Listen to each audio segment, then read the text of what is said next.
Hi යාළුවනේ මගේ YouTube channel එකට ඔයාලව ආදරයෙන් පිළිගන්නවා. මගේ channel එක subscribe කරන්න.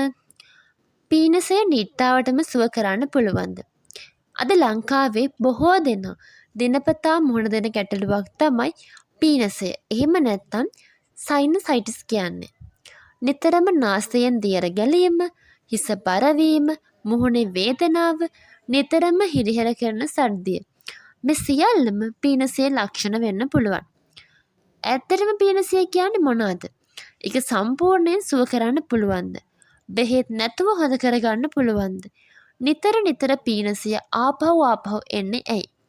මේ සියල්ලටම පිළිතුරු අද වීඩියෝ එකෙන් පැහැදිලිව කතා කරනවා. පීනසය කියන්නේ මොනවද? අපේ නාසයේ වටා හිස ඇතුළත තියෙන හිස් අවකාශ කිහිපයක් තියෙනවා. ඒවට තමා සයිනසස් කියන්නේ. මේ අවකාශය ඇතුළත දියර එකතු වෙලා වාතය හරියට ගලා යන්න බැරි වුණාම පීනසය හැදෙනවා.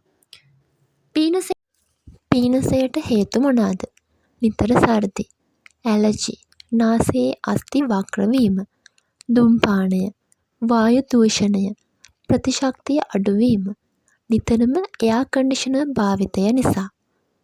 පීනසයේ ප්‍රධාන ලක්ෂණ: නාසයෙන් දියර ගැලීම, කහ කොළ පාට සෙම, හිස බරවීම, නළල ඇස් වටා කම්මුල්වල වේදනාව. උදේට වැඩි සෙම, සුවඳ දැනීම අඩුවීම, නිතර තිස්සේ සර්දි වගේ හැඟීම. පීනස වර්ග: ඇක්ටිව් සයිනසිටිස් කෙටි කාලයකට, ක්‍රොනික් සයිනසිටිස් මාස ගණන් අවුරුදු ගණන් පවතින එක, ඇලර්ජික් සයිනසිටිස් ඇලර්ජි නිසා. මෙහිදී වර්ගය අනුව සුවවීමේ හැකියාව වෙනස් වෙනවා. පීනසය නිට්ටාවටම සුව කරන්න පුළුවන්ද? සත්‍යයෙන්ම කියනවනම් හේතුව හඳුනාගෙන ජීවන රටාව වෙනස් කරගෙන නිවැරදි ප්‍රතිකාර කළොත් බොහෝ දෙනාට පීනසය පාලනය කරගන්නත් දිගු කාලයක් සුව වෙලා ඉන්නත් පුළුවන්.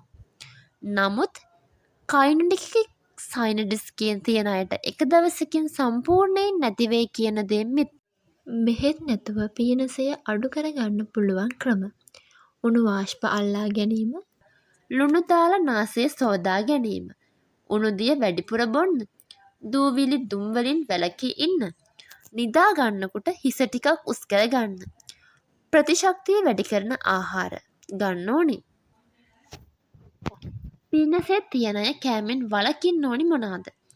අයිස්, සීතල බීම, වැඩිපුර කිරි නිෂ්පාදන, ඇතැම් අයට තෙල්, ෆාස්ට් ෆුඩ්, වැඩිපුර සීනි. පීනසයට හොඳ ආහාර මොනවාද?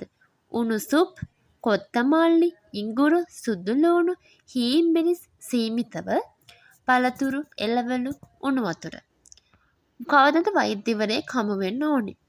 මාස 2ට 3ට වඩා ලක්ෂණ පවතිනවා නම්, මුහුණේ දැඩි වේදනාව තියෙනවා නම්, උණ වැඩි වෙනවා නම්, සෙම කහ කොළ පාටට දිගටම එනවා නම් වෛද්‍ය ප්‍රතිකාර ගන්න ඕනි.